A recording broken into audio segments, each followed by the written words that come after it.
दोस्तों अगर आपका भी एक पीएफ अकाउंट है और आप अपने पीएफ अकाउंट से पूरा पैसा निकालना चाहते हैं, यानी कि पीएफ प्लस पेंशन प्लस ब्याज का पूरा पैसा निकालना चाहते हैं, तो आज की ये वीडियो आपके लिए है। आज की इस वीडियो में मैं आपको लेटेस्ट प्रोसेस बताने वाला हूं कि आप अपने पीएफ अकाउंट से पूरा पैसा यानी कि पीएफ फाइनल सेटलमेंट क्लेम कैसे अप्लाई कर सकते हैं और अपने पीएफ अकाउंट का पूरा पैसा अपने बैंक अकाउंट में कैसे सीधे ट्रांसफर करा सकते हैं।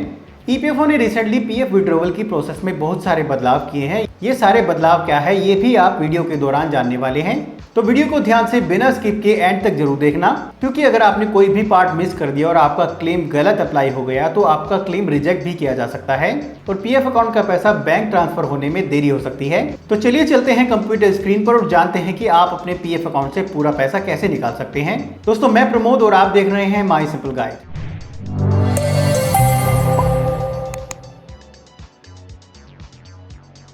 तो सबसे पहले आपको ईपीएफओ की वेबसाइट खोल लेनी है। लिंक आपको नीचे डिस्क्रिप्शन में मिल जाएगा। उसके बाद यहाँ पर लॉगिन करने के लिए अपनी लॉगिन डिटेल्स एंटर करनी है। यहाँ पर सबसे पहले यूनिवर्सल अकाउंट नंबर को भरना है। उसके बाद नीचे अपने पासवर्ड को भरना है। यहाँ पर अगर आपके पास आपकी लॉगिन डिटेल्स अवेलेबल नहीं है, यानी कि आपके पास आपका यूनिवर्सल अकाउंट नंबर भी नहीं है, तो आप अपने यूनिवर्सल अकाउंट नंबर का ऑनलाइन ही पता लगा सकते हैं और यूनिवर्सल अकाउंट नंबर को ऑनलाइन ही एक्टिवेट कर अपने पासवर्ड को भी बना सकते हैं। वो कैसे, उसकी एक डिटेल वीडियो का लिंक मैं आपको नीचे वीडियो के डिस्क्रिप्शन में डाल दूंगा, आप चेकआउट कर सकते हैं। तो यहाँ पर यूनिवर्सल अकाउंट नंबर और पासवर्ड को डालने के बाद नीचे आपको साइन इन बटन पर क्लिक करना है। जैसे आप क्लिक करेंगे आपके मोबाइल नंबर पर ईपीएफओ द्वारा एक ओटीपी भेजा जाएगा। उस ओटीपी को आपको वन टाइम पासवर्ड के सामने ब्लैंक बॉक्स में भरना है और सबमिट बटन पर क्लिक कर देना है। जैसे ही आप क्लिक करेंगे ईपीएफओ पोर्टल पर आपका लॉगिन कंप्लीट हो जाएगा और कुछ इस तरह से आपको डैशबोर्ड दिखाई देगा। दोस्तों पीएफ अकाउंट से पूरा पैसा निकालने के लिए यानी कि फाइनल सेटलमेंट क्लेम अप्लाई करने के लिए तीन चीजें हैं जो सबसे इम्पोर्टेंट हैं। पहला, आपके पीएफ अकाउंट में आपकी केवाईसी का अपडेट होना मैंडेटरी है, यानी कि आपके पीएफ अकाउंट में बैंक, आधार और पैन केवाईसी का अपडेट होना मैंडेटरी है। दूसरा, आपके पीएफ अकाउंट में नौकरी छोड़ने की तारीख यानी कि डेट ऑफ एग्जिट का अपडेट होना भी मैंडेटरी है। तीसरा, अगर आपने एक से ज्यादा कंपनीज में काम किया है और आपके अलग अलग पीएफ अकाउंट हैं, तो पहले आपको उन सभी पीएफ अकाउंट को मर्ज करना होगा, यानी कि पीएफ ट्रांसफर क्लेम अप्लाई करना होगा।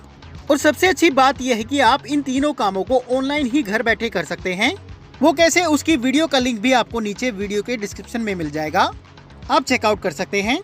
उसके बाद पीएफ अकाउंट से पूरा पैसा निकालने के लिए यानी कि PF final settlement claim apply करने के लिए आपको ऊपर ऑनलाइन सर्विसेज पर जाना है और वहां पर क्लेम ऑप्शन को चुनना है।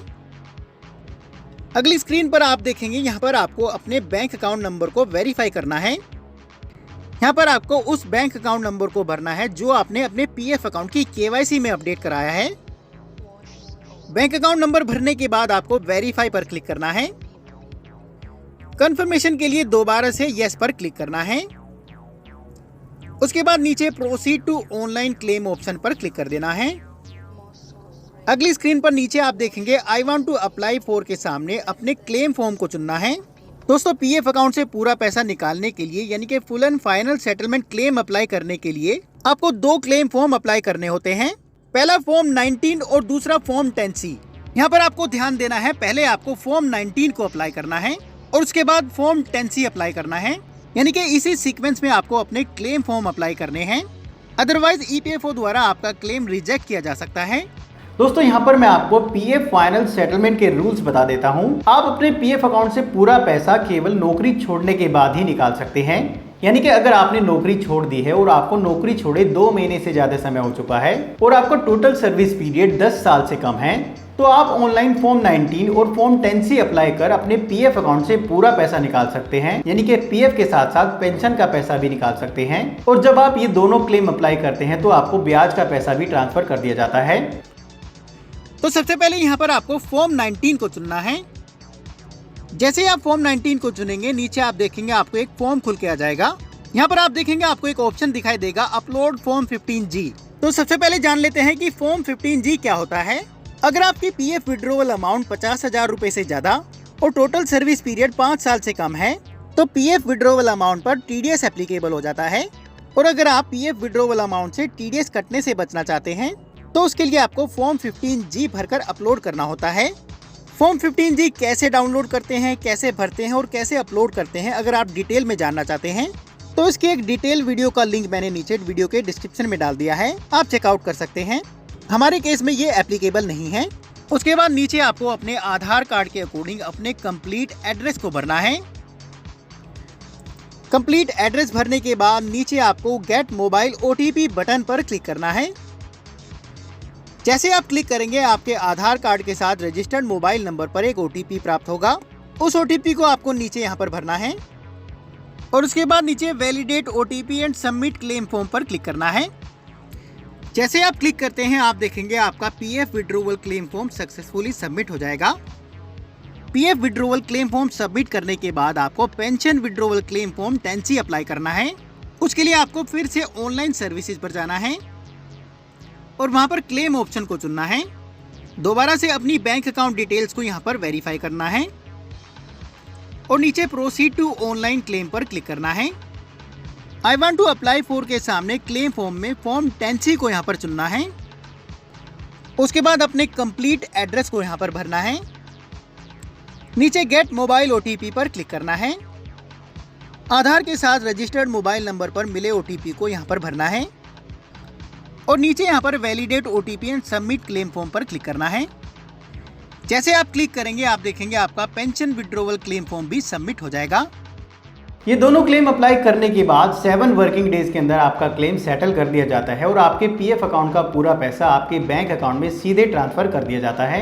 कुछ केसेस में EPFO ऑफिस में वर्कलोड के कारण या फिर किसी अन्य कारण से आपका क्लेम सेटल करने में देरी भी हो सकती है और क्लेम सेटल करने का जो मैक्सिमम टाइम EPFO के पास होता है वो 20 दिन का होता है। तो अगर आपका क्लेम 20 दिन तक सेटल नहीं होता है तो आपको EPFO के ग्रीवेंस पोर्टल पर एक कंप्लेंट डालनी होगी। कंप्लेंट कैसे करनी है उसकी एक वीडियो का लिंक भी मैं आपको नीचे वीडियो के डिस्क्रिप्शन में डाल दूंगा, आप चेकआउट कर सकते हैं।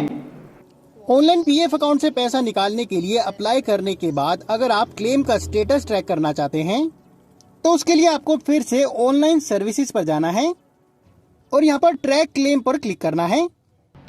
जैसे आप क्लिक करेंगे आपने जितने भी क्लेम अप्लाई किए हैं उसका स्टेटस आपके सामने आ जाएगा। तो इस तरीके से आप बड़ी आसानी से अपने PF अकाउंट से पूरा पैसा निकालने के लिए PF फाइनल सेटलमेंट क्लेम को अप्लाई कर सकते हैं और PF अकाउंट के पूरे पैसे को सीधे अपने बैंक अकाउंट में ट्रांसफर करा सकते हैं। तो दोस्तों वीडियो अगर पसंद आई है तो प्लीज लाइक कर देना और अपने नौकरी पेशा दोस्तों को भेजना मत भूलना ताकि वो भी खुद से अपने आप अपने PF अकाउंट से पूरा पैसा निकालने के लिए ऑनलाइन अप्लाई कर सके। और अगर आपने अभी तक इस चैनल को सब्सक्राइब नहीं किया है तो प्लीज सब्सक्राइब कर लेना। अभी के लिए धन्यवाद, अगली वीडियो के साथ फिर से मिलेंगे। All the best.